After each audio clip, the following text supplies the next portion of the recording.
নমস্কার বন্ধু, আজকে আমার প্রত্যেক দিনের রান্নাঘরে আবার চলে এলাম আপনাদের কাছে। অনেক দিন পর চলে এসেছি। আপনারা সবাই কেমন আছেন? আশা করি সবাই ভালো আছেন।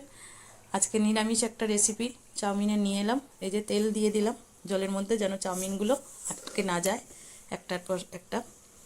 আর এই যে একটু জিরা দিয়ে আজকে চাউমিন করব। জিরাটাকে ভালো করে একটু তেলে নিলাম হালকা করে, নিয়ে এটাকে গুঁড়ো করে রাখবো। বাদাম ভেজে নিয়েছি, ওই তেলেই শুকনো লঙ্কা আর জিরে ফোড়ন দিয়ে দিলাম। আর যেহেতু নিরামিষ পেঁয়াজ দেবো না, আপনারা পেঁয়াজ দিয়ে করতে পারেন, তো আমি যেহেতু নিরামিষ আমরা খাই, তাই আজকে মঙ্গলবার ছিল। আলু ভেজে নিলাম, একটু কাঁচা লঙ্কা চিড়ে ওর মধ্যে দিয়ে নিয়েছি। দেখুন ঝরঝরে হয়েছে তেল দেওয়াতে, আলুটাও লাল লাল করে ভাজা হয়েছে। আমি হলুদ দিইনি, আপনারা হলুদ দিতে পারেন, কোনো অসুবিধা নেই।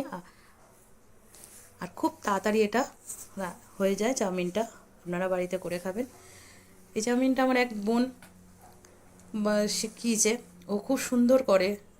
তো জিরাটা গুঁড়োটা দেওয়া হয় বলে খুব সেন্ট হয়, খুব সুন্দর একটা গন্ধ আসে। তো খুব ভালো করে, আমি অত ভালো করতে পারি না, তো চেষ্টা করেছি করার মতন, ওর মতন করে।